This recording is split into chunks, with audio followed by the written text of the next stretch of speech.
Who remembers in 2017 when Le'Veon Bell and Todd Gurley were the two best running backs in the league?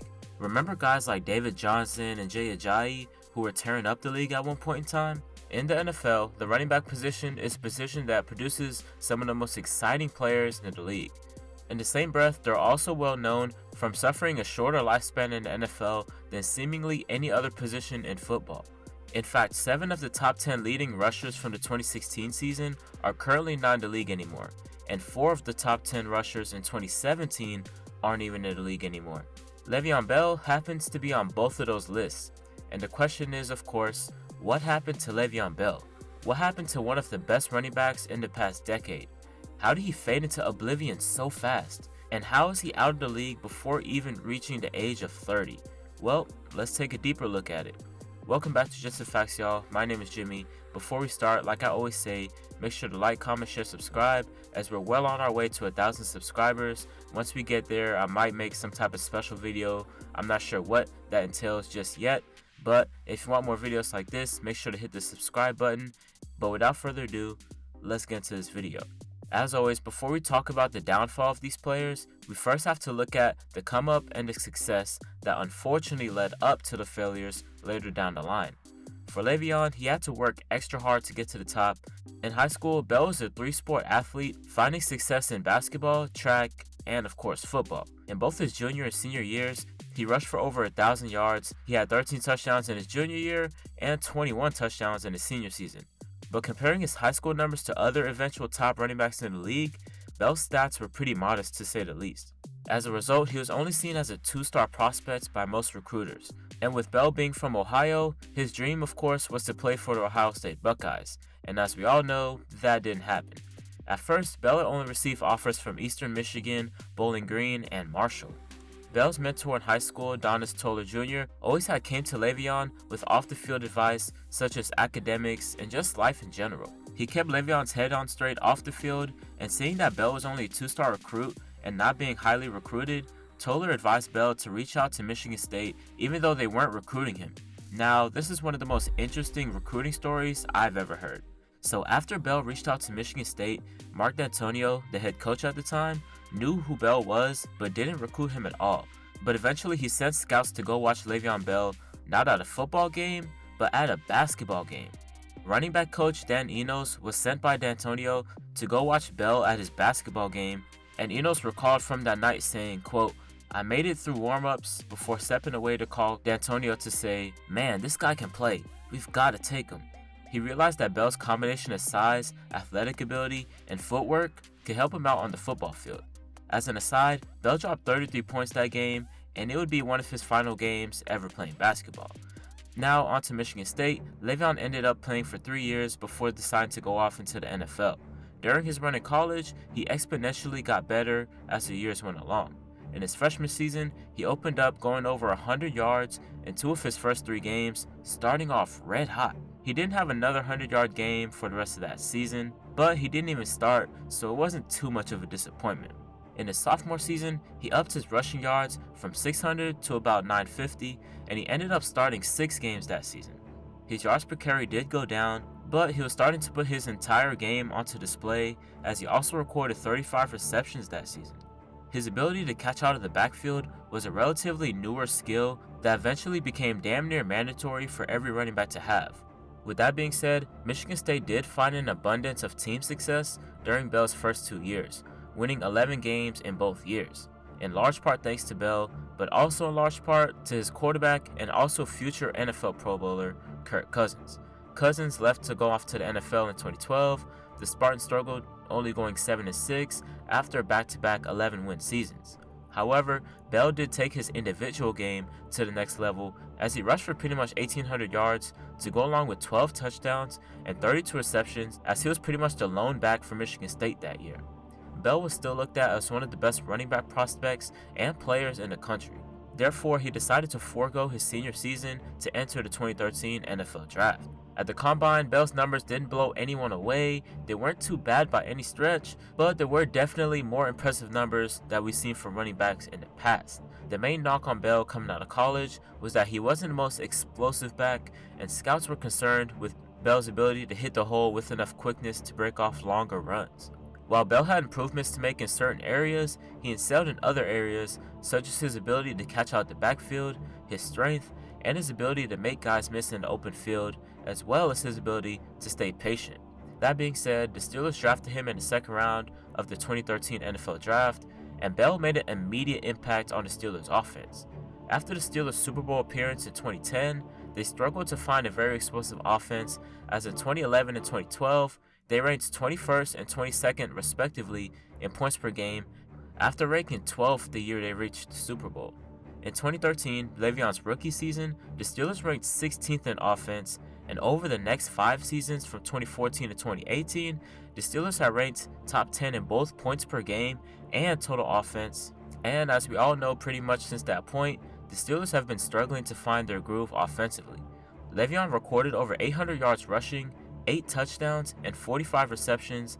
This no doubt catapulted momentum for Bell to take off in his second season.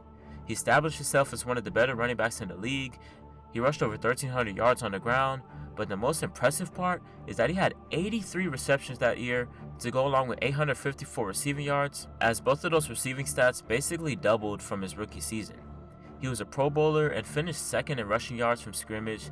The Steelers' offense as a whole took a huge jump, going from the 16th highest scoring offense in the league to 7th, and went from 20th in total yards all the way up to 2nd, and that was in large part to Bell's breakout season, also combined with the 2 other Bs, Ben and Brown. The 3 Bs over a period of time were widely considered one of the most lethal trios the NFL had ever seen. During that era, the Steelers averaged over 25 points per game, which was top 3 in the league during that span, as well as them ranking in the top 10 in offense all those years as well. Unfortunately, after Bell's huge sophomore season, the ups and downs during his Steelers career started to arise. In 2014, he and LeGarrette Blount were arrested on DUI and marijuana charges, and was punished when the 2015 season rolled around, as he missed the first 2 games of the 2015 season due to suspension. When he returned, he looked like the same Le'Veon Bell that showed up the season before. In fact, he was on pace to have an even better season than his breakout sophomore year. But unfortunately, 6 games into his season, Bell suffered a season-ending torn MCL, suffered during a tackle by, of course, Vontaze Burfict. Unfortunately for the Steelers, that wasn't the only time Vontaze Burfict injured one of their best players. In the playoffs, infamously, Antonio Brown was pretty much knocked out by Burfict at the end of the wild card matchup. The 15-yard penalty benefited the Steelers as it put them in field goal range in order for them to win the game. But it was a price to pay for salvation because Brown was held out of the divisional game against the eventual Super Bowl champs in the Denver Broncos. Of course, the Steelers went off to lose that game, ending their season. In 2016 and 17, Le'Veon got back to his fully all-pro self as he recovered pretty smoothly from his knee injury. Again, the Steelers had plenty of success both of those years, making the playoffs. In 2016, they made it all the way to the AFC Championship game, but lost to the New England Patriots, the eventual Super Bowl champs. The following year, they played the upstart Jacksonville Jags in a divisional round and lost in disappointing fashion. During the 2017 season, Le'Veon played under the franchise tag as he and the Steelers had failed to reach an agreement on a long-term deal that offseason. Bell had another All-Pro year that year in 2017, and the Steelers had obtained the number 1 seed, going 13-3. In my opinion, Bell did more than enough that season to show his worth to the point where he deserved a long-term deal. But nope, the Steelers wanted to go ahead and put Bell under the franchise tag for another season, and Bell was not having it. He threatened to sit out the entire year and even threatened to retire from the NFL if he was tagged one more time. The tag would have brought in Bell $14 million that year, but obviously he refused.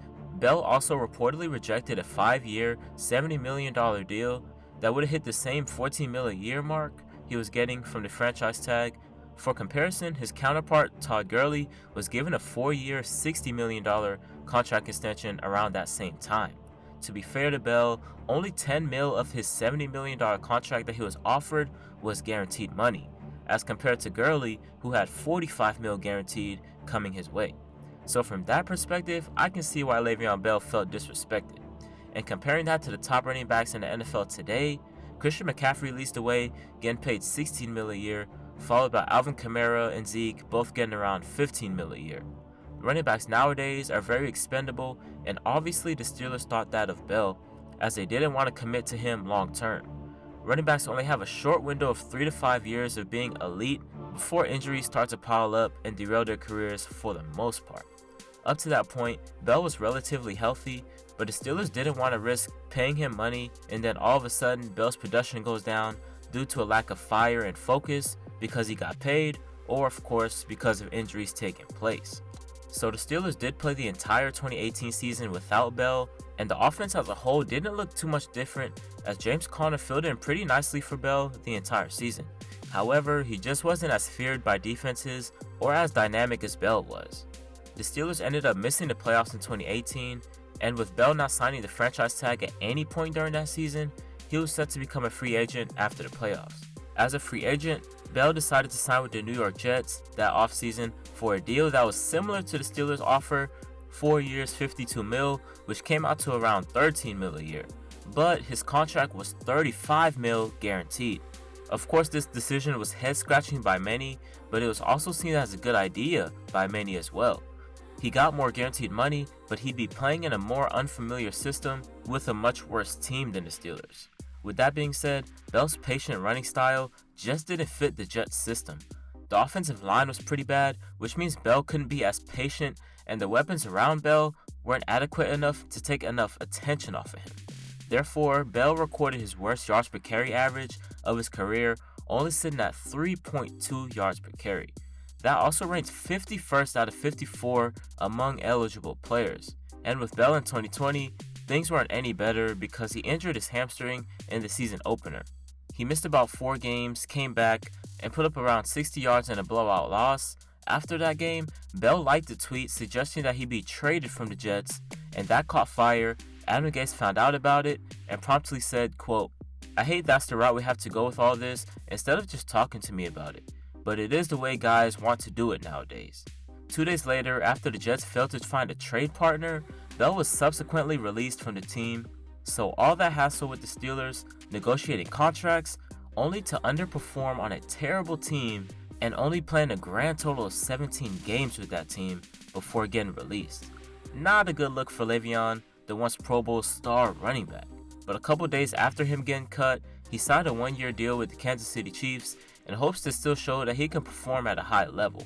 He played in about 9 games, having started 2 of those games, and he wasn't terrible, but he was largely ineffective when he did come into the game, which led him to only getting 2 carries in 3 games in the playoffs during the Chiefs' Super Bowl run. Months after the Chiefs lost to the Bucs in the championship game, Bell had a comment on his Instagram saying, quote, "I'll never play for Andy Reid again, I'd retire first." Bell also had a brief stint in Baltimore after the Ravens had 3 running backs get injured before the season even started.